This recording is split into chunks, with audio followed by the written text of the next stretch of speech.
Hello, hello. Eh bien, nous revoilà ensemble pour les énergies de la Lune. Cette Lune en Gémeaux qui, après toutes les perturbations qu'on a passées des énergies du Scorpion, là où ça nous a emmenés dans nos profondeurs et dans ce qui n'est pas forcément très agréable de mettre à mort. Le 1er novembre aussi, qui nous oblige à rendre hommage à nos disparus. Bref, c'était un peu, on va reconnaître que c'était un peu plombant. Mais à côté de ça, on arrive dans cette lune en Gémeaux et puis, moi, je me suis dit, eh ben, on va regarder dans quel axe c'est situé. C'est entre Sagittaire et Gémeaux. Il y a notre bon Bélier. Tiens, le battleur qui revient. Et donc, il y a ce feu du Sagittaire, ce feu du Bélier, assez créateur. Mais créateur de quoi? Créateur de bavardages inutiles. Il aime bien communiquer, ce Gémeaux, hein. C'est ce vers quoi on tend tous, on a envie d'être ouvert, d'être plus fraternel, d'être plus communicant. Et du coup, on va avoir tendance à vouloir ouvrir le dialogue. Mais c'est un peu à double tranchant, comme tout ce que présentent ces signes doubles. C'est-à-dire que on peut parler de tout, mais il faut savoir que on implique quand même des gens qui nous écoutent. Et de ce fait, c'est mieux qu'on ne dise pas tout et n'importe quoi. Donc le Sagittaire, il a ce côté humain, hein, il est très idéaliste. Et on le voit avec son arc tendu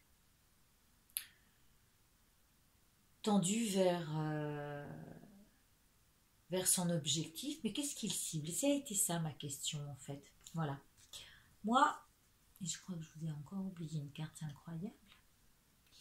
Je vais faire un petit peu de... Oui, je vous disais, moi je me posais la question, bon, il a Sagittaire, il est humain, il a des projets, il a envie de matérialiser des choses parce qu'il sait faire ça aussi. Enfin, en tous les cas, il aime bien voir les choses de manière plus concrète. Et du coup, il a envie de viser des objectifs, mais comme il est très humain, il a envie que ce soit porté vers l'autre. En tous les cas, qui aide l'autre. Et pour ça, le feu, il nous aide à allumer la foi en nous. Donc, il faut être guidé par cette foi-là et essayer d'être optimiste malgré, alors d'après ce que j'ai entendu, il va y avoir des turbulences. Des turbulences qui vont nous demander de travailler sur nous-mêmes, d'aller chercher notre foi et notre feu intérieur, de nous nourrir intérieurement pour justement garder cette foi et passer au travers des obstacles ou des tempêtes qui sont prévues pour 3 semaines. Et ça reste d'être chaud.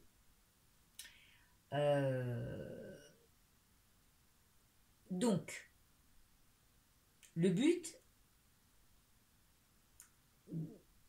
notre notre arme, notre arc là,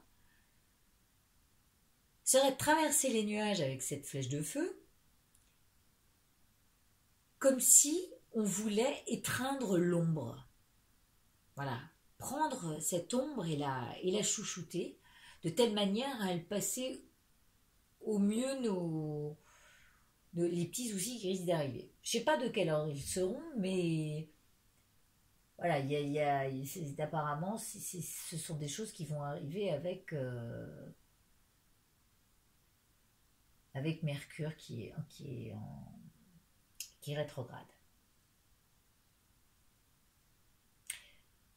Donc, qu'est-ce qu'on va avoir à aller chercher en nous, c'est ces enseignements supérieurs qu'on connaît, cette connaissance, si on a essayé de s'installer un petit peu pour voir comment on fonctionnait, pour voir si on pouvait justement mettre une halte à nos charges émotionnelles, et ben là ça va être un petit test. Et notre feu doit nous servir à ça, doit nous guider vers le fait de arrêter les obstacles. Et le plus fou, c'est que ce 3 là, cette lune, est de se laisser gouverner par un optimisme qui est porté par la foi, justement. Donc c'est plutôt positif à partir du moment où on se permet de travailler dans ce sens. En plus, le 8 décembre arrivant pas loin derrière, je vous en ai parlé dans l'autre vidéo, dans la précédente,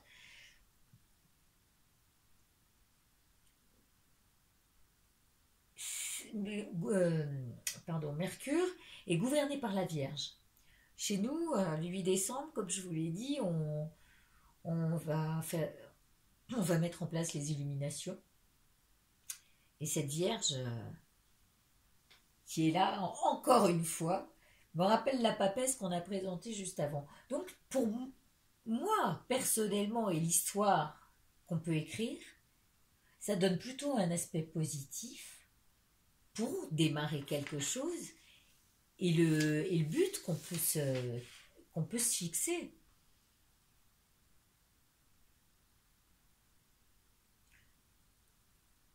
Moi, je pense qu'il faut laisser l'énergie qu'on a mise ici nous raconter un petit peu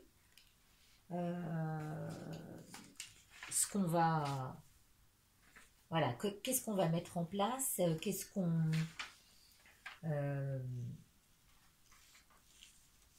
comment...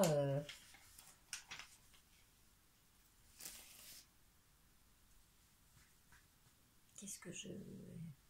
Voilà, qu'est-ce qu'on cible, c'est ça.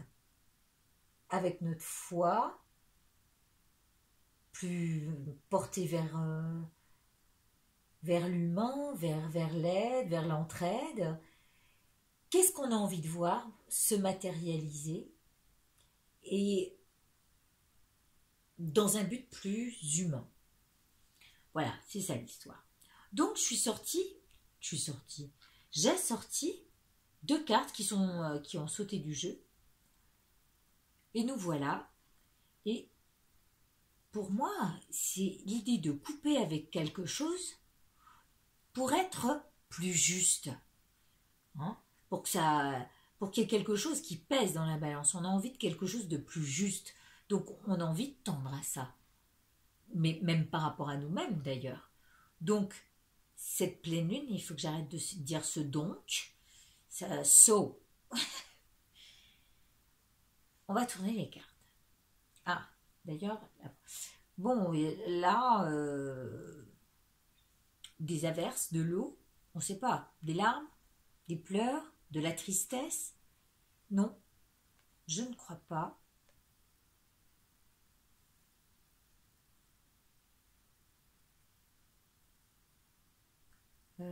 laissez-moi le temps de... C'est plutôt joli cette harmonie. Elle tombe, elle donne des notes...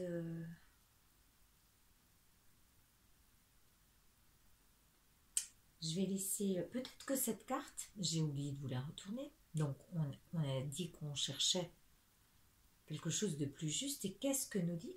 Ah. Alors, l'ouverture d'esprit.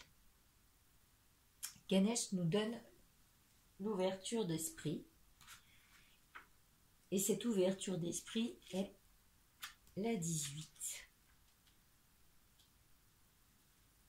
Je vous la lis avant de révéler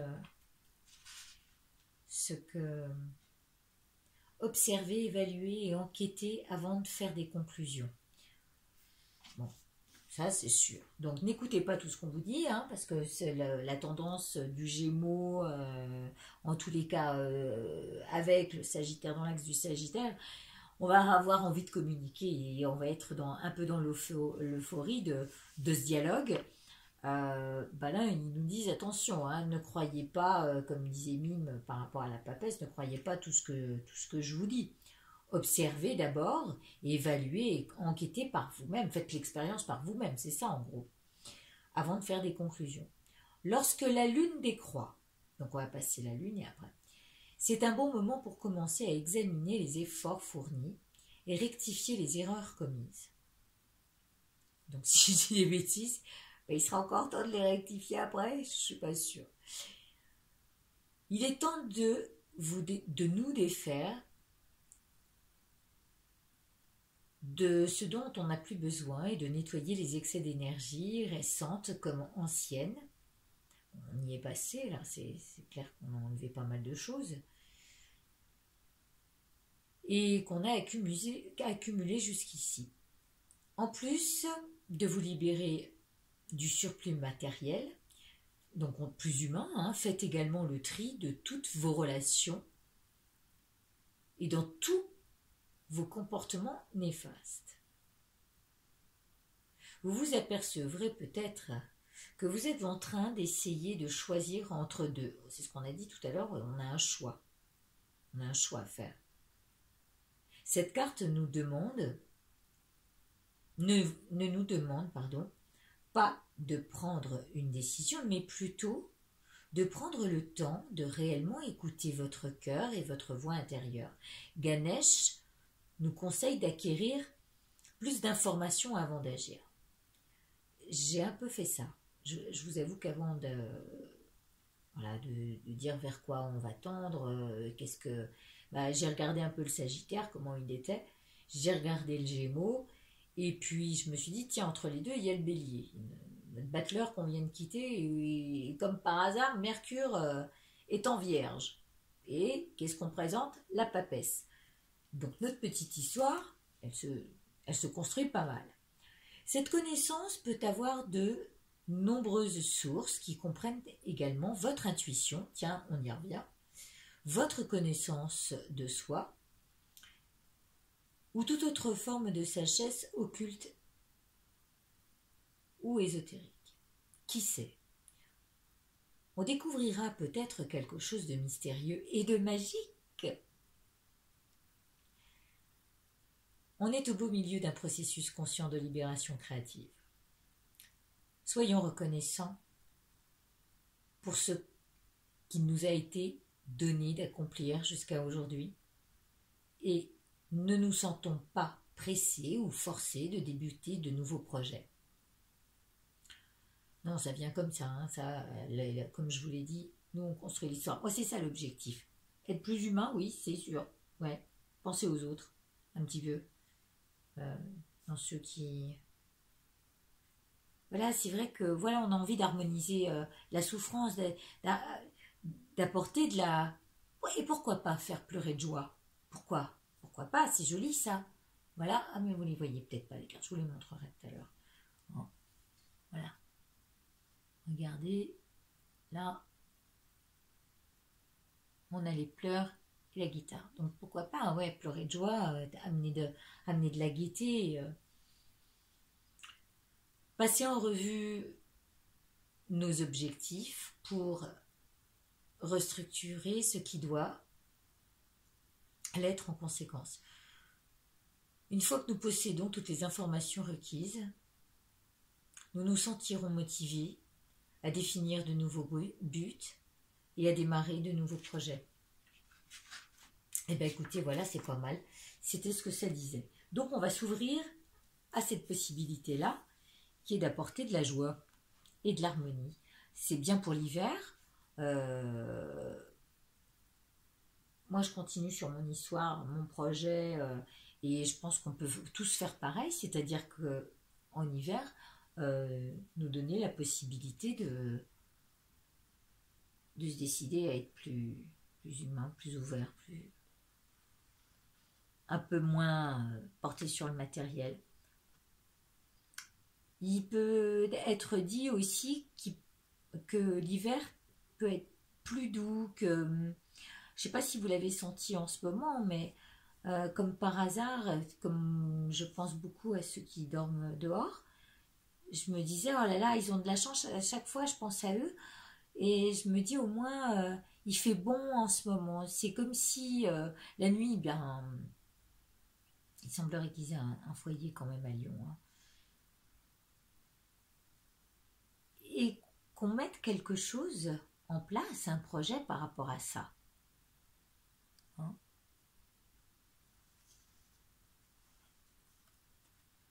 Bon, on nous demande d'être prudent, ou peut-être de faire comme la louve qui va protéger ses petits. Hein. On arrive à une période où on va fêter Noël, on a envie de gâter nos projets et nos petits. Donc ce serait de vouloir protéger nos projets pour qu'ils aboutissent de manière concrète et pas en disant n'importe quoi. La lune étant là pour nous éclairer,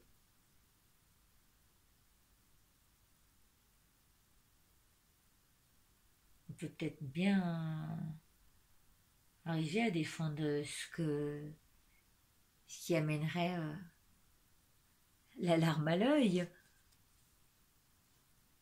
En tous les cas, j'en ai marre de ce so you can see que nous allons vers de nouveaux horizons. Ça nous laisse un champ de possibilités énorme. Et moi, j'ai envie de rester là-dessus. Amener des larmes de joie pendant cette période d'hiver avec un projet où on va couver nos petits, ou les louves en hiver. Hein, moi, je la vois bien. C'est Mime qui m'avait montré la part de cette carte-là en voyant un loup, mais ça peut être aussi être rusé dans le fait de protéger son projet et de l'amener petit à petit, de manière constructive, de manière intéressante et peut-être de manière magique, comme nous indique cette carte-là que je vous montre. Voilà. Eh bien, écoutez, on va se tourner vers ce nouvel horizon qui est d'être plus proche des autres et peut-être un peu moins matérialiste. Je vous embrasse fort. Et bonnes énergies de la lune, à très bientôt. J'espère que ça vous parle. Au revoir.